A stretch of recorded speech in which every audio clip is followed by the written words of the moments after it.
할렐루야. 2월 25일 수요일 새벽 기도를 시작하겠습니다. 사도신경으로 우리의 신앙을 고백합니다. 나는 전능하신 아버지 하나님 천지의 창조주를 믿습니다. 나는 그의 유일하신 아들 우리 주 예수 그리스도를 믿습니다. 그는 성령으로 잉태되어 동정녀 마리아에게서 나시고 본디오 빌라도에게 고난을 받아 십자가에 못 박혀 죽으시고 장사된 지 사흘 만에 죽은 자 가운데서 다시 살아나셨으며 하늘에 오르시어 전능하신 아버지 하나님 우편에 앉아 계시다가 거기로부터 살아있는 자와 죽은 자를 심판하러 오십니다. 나는 성령을 믿으며 거룩한 공교회와 성도의 교제와 죄를 용서받는 것과 몸의 부활과 영생을 믿습니다. 아멘. 찬송가 545장 찬양하시겠습니다.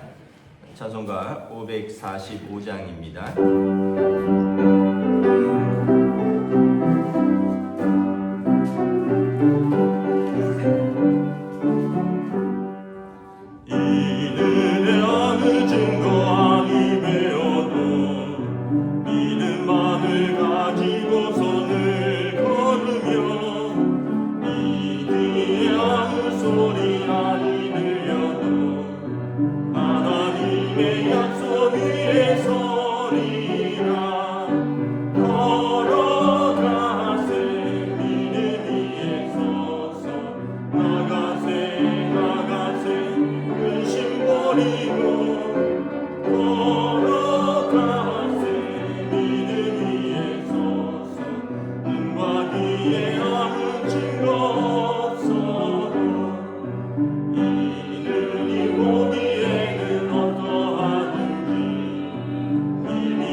마태복음 17장 14절에서 23절까지 말씀입니다. 마태복음 17장 14절에서 27절까지 말씀입니다. 다 찾으신 줄 알고 저 여러분들이 한 절씩 교도하도록 하겠습니다. 마태복음 17장 14절에서 마지막 절입니다. 그들이 무리의 기름에 한 사람이 예수에게 와서 꿇어 엎드려 이르되 주여 내 아들을 불쌍히 여기소서. 그가 간질로 심히 고생하여 자주 불에도 넘어지며 물에도 넘어지는지라.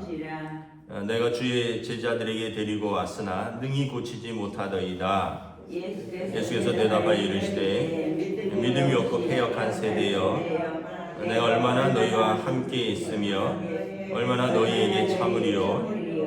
그를 이리로 데려오라 하시느니라. 예수께서 꾸짖으시니 귀신이 나가고 아이가 그때부터 나으니라. 이때 제자들이 조용히 예수께 나와 이르되 우리는 어찌하여 쫓아내지 못하였나이까. 이르시되 너희 믿음이 작은 까닭이니라. 진실로 너희에게 이르노니 만일 너희에게 믿음이 겨자씨 한 알만큼만 있어도 이 산을 명하여 여기서 저기로 옮겨지라 하면 옮겨질 것이요 또 너희가 못할 것이 없으리라. 갈릴리에 모일 때에 예수께서 제자들에게 이르시되 인자가 장차 사람들의 손에 넘겨져 죽임을 당하고 제3일에 살아나리라 하시니 제자들이 매우 근심하더라. 가버나움에 이르니 반세계를 받는 자들이 베드로에게 나와 이르되 너희 선생은 반세계를 내지 아니하느냐. 이르되 내신다 하고 집에 들어가니 예수께서 먼저 이르시되 시몬아 내 생각은 어떠하냐. 세상 임금들이 누구에게 관세와 국세를 받느냐. 자기 아들에게냐 타인에게냐. 베드로가 이르되 타인에게니이다. 예수께서 이르시되 그렇다면 아들들은 세를 면하리라. 함께 읽습니다. 그러나 우리가 그들이 실족하지 않게 하기 위하여 내가 바다에 가서 낚시를 던져 먼저 오르는 고기를 가져 입을 열면 돈 1세겔을 얻을 것이니 가져다가 나와 너를 위하여 주라 하시니라. 아멘. 할렐루야. 네, 오늘 또 새날을 주셨습니다. 주님께서 은혜와 평강으로 함께하여 주시기를 축복합니다. 오늘 말씀은 이제 귀신 들린 아이를 고치는 일과 또 성전세를 내는 일들이 나오죠.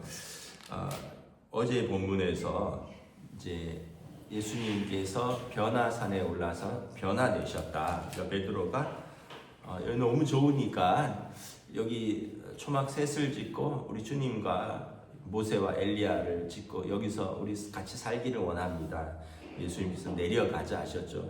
왜냐하면 하나님의 나라는 이 아주 고상하게 세상과 동떨어져서 아무 문제 없고 그냥 영광스럽고 좋기만 한 그 하늘 나라는 사실 그 이 땅에서의 아무런 관계없는 하나님 나라는 그 어떤 면에서 보면 좀 약간 추상적이고요 또 사변적인 하나님 나라입니다. 그냥 하나님의 나라가 그건 이제 우리가 이제 마지막에 육신의 장막이 허물어지고 그리고 가서 맞이할 하나님의 나라는 그런 곳이 맞겠지만 근데 육신으로 사는 동안에도 우리가 하나님의 나라를 살아가야 되잖아요. 그러려면 여기 보면 뭐 공중권세 잡은 자 귀신의 영향력도 있고요. 또 여기 보면 세금 국민이 세금 문제를 벗어날 수 없잖아요. 여기서 소득 있는 곳에 세금이 있다고. 어쨌든 돈 버는 사람은 세금과 어쨌든 벗어날 수가 없어요. 그래서 물론 이제 뭐 아주 적게 벌면 국가에서 보태주지만 좀 넉넉하게 벌면 국가에다가 반드시 세금을 내야 되는 거죠. 뭐 그런 문제들. 뭐 이후에도 보면은 뭐 병든 문제들. 이러한 문제가 가득한 세상에서 어떻게 하나님의 나라를 살 것이냐라는 것을 이제 좀 보여주고 있죠. 변화산에서만 사는 것이 아니라 내려와서 하나님의 나라를 이루며 살아야 된다는 거죠. 오늘 이제 14절부터 보면 한 사람이 예수님께 나와서 꿇어 엎드려서 간청합니다. 내 아들이 귀신 들렸다는 거예요. 그래서 막 자주 넘어지는데 불에도 넘어지면 물에도 넘어진다라는 거죠.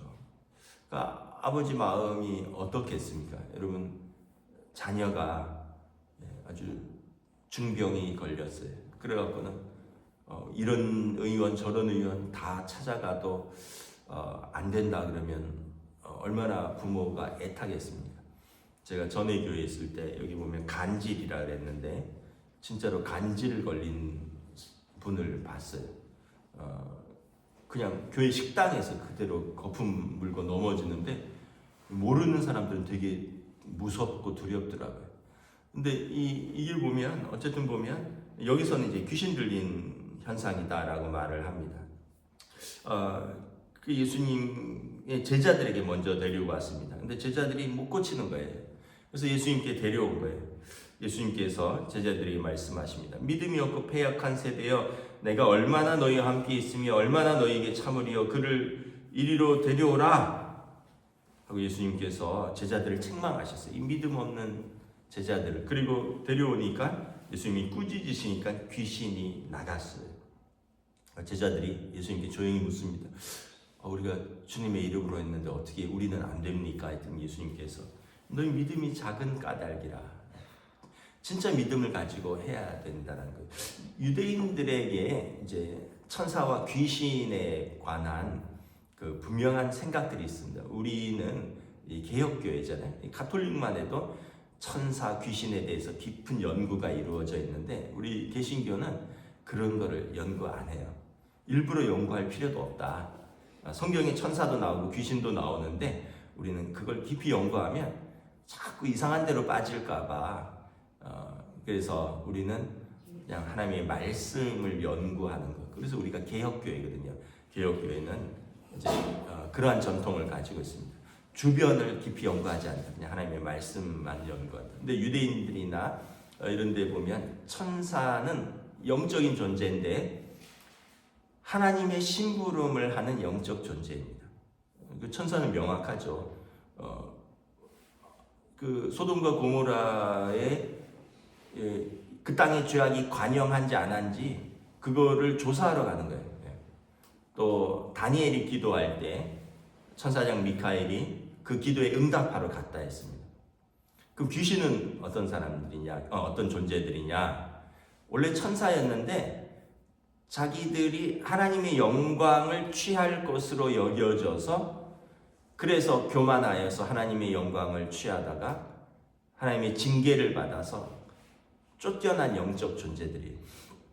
그러니까 이 천사와 귀신은 거의 비슷한 존재인데 하나님께 순종하는 자, 하나님의 심부름을 하니까 하나님의 순종하느냐, 하나님의 영광을 취하려고 반기를 들어서 쫓겨난, 그러니까 천사였어요 다. 그러다가 이제 하나님께 쫓겨나서 하나님의 징계를 받은 영적 존재들이 마지막 때 영원한 무적행에 갇힐 것인데 그동안은 지금 활동하는 겁니다.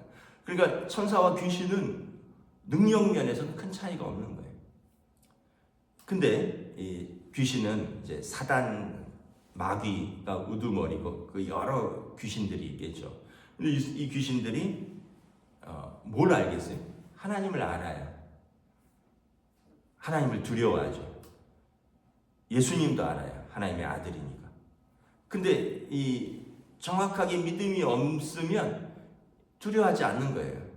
그래서 제자들이 쫓아내도 쉽게 얘기하면 귀신이 하나님도 알고 예수님도 아는데 너는 누구냐라는 거예요.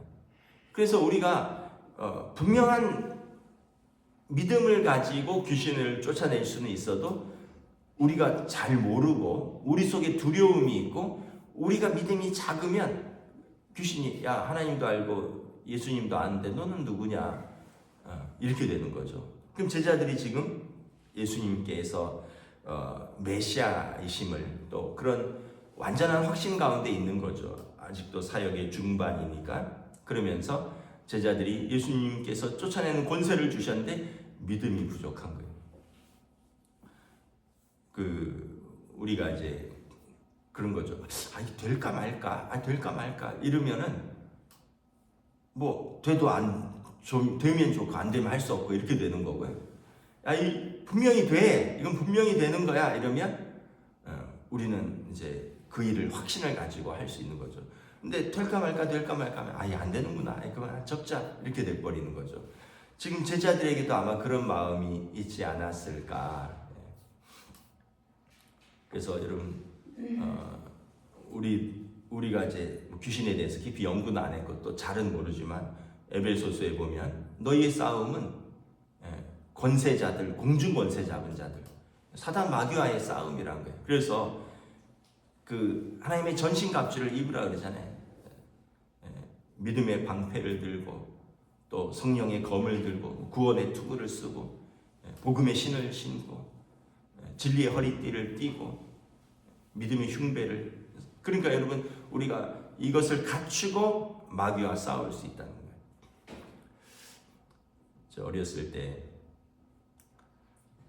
시골에 살 때 화장실이 어디 있었냐면 이제 교회 건물이 있고 바로 옆에 사택이 있고 화장실이 이제 우리 비전홀처럼 한 10m 정도 떨어져서 교회 텃밭이랑 화장실이 같이 있었어요.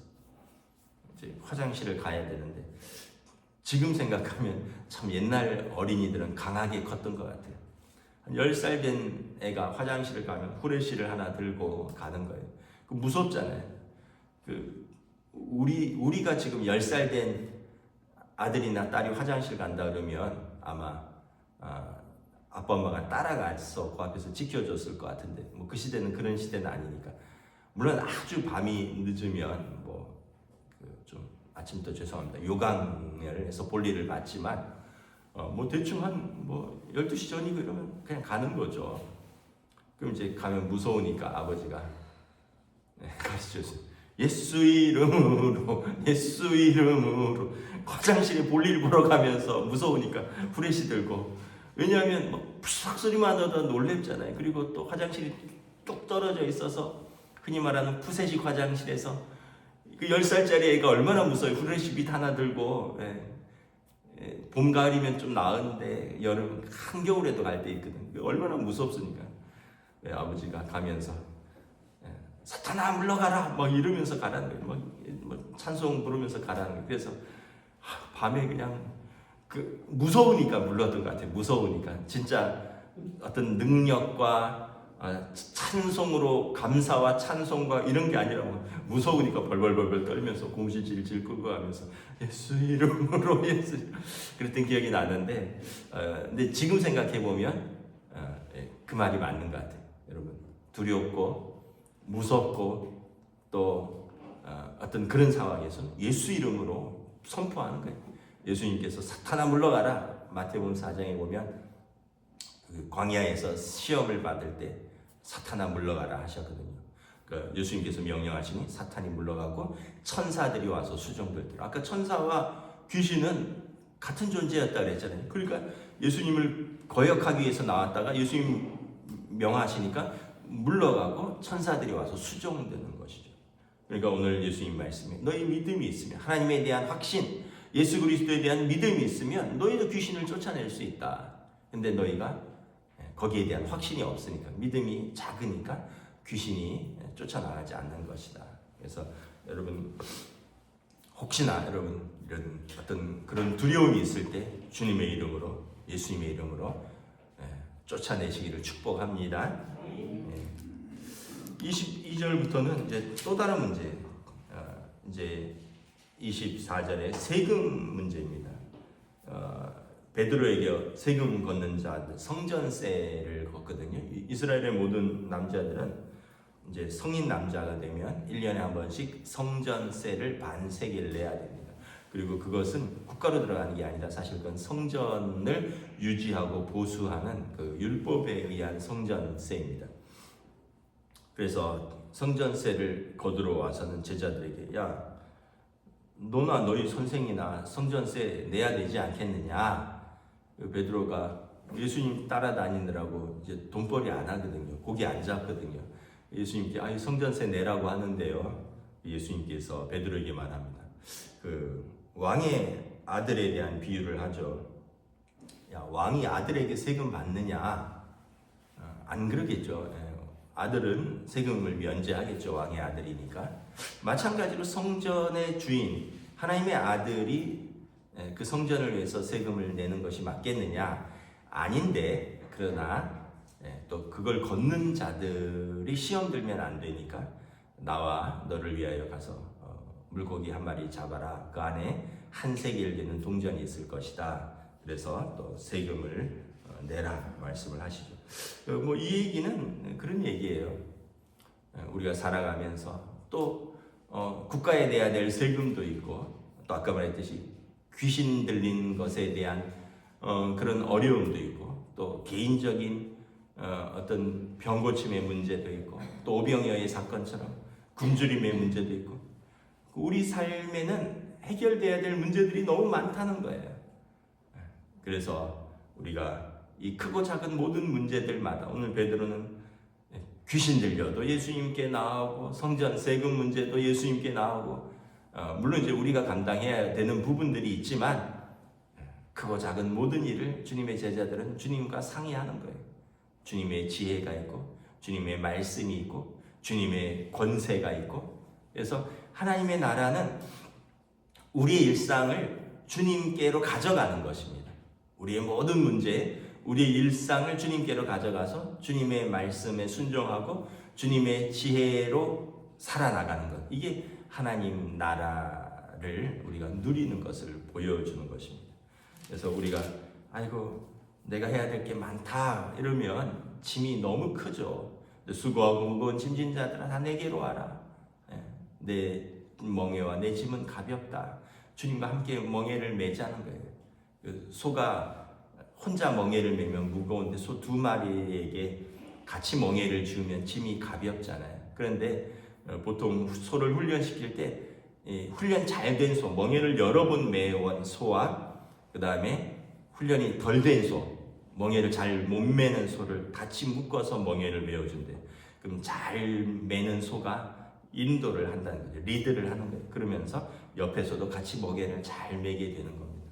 우리 인생을 살아갈 때 인생의 무거운 짐을 내 혼자 다 짊어지고 가면 너무 힘들잖아요. 근데 예수님께서 그거 가져와라. 내 멍에를 지고 나와 같이 지자. 주님이 우리와 함께 인생의 멍에를 짊어지고 주님이 우리를 이끌어 가시고 우리의 짐을 더 많이 지시고 우리와 함께 하신다.